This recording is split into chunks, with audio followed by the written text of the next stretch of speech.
এই যে দেখছেন, এটা কোনো সাধারণ জিনিস না, এটা মহিষের শিং, যেটা অনেকেই ফেলে দেয়, অনেকেই এর কোনো মূল্যই দেয় না। কিন্তু একজন শিল্পীর চোখে এটাই একটা সম্ভাবনা, একটা স্বপ্ন।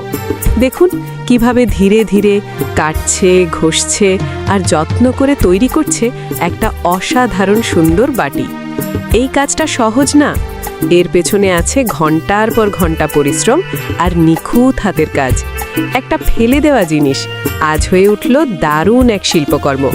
যদি এমন পরিশ্রমকে আপনি সম্মান করেন, তাহলে ভিডিওটা একটা লাইক দিন, বন্ধুদের সাথে শেয়ার করুন, যাতে সবাই এই সুন্দর কাজটা দেখতে পারে। কমেন্ট করে জানাতে ভুলবেন না আপনার কেমন লেগেছে। আর এমন অসাধারণ ভিডিও পেতে রাজিদুল শর্ট ফান পেজটি এখনই ফলো। ভিডিওটা শেষ পর্যন্ত দেখতে থাকুন। ধন্যবাদ।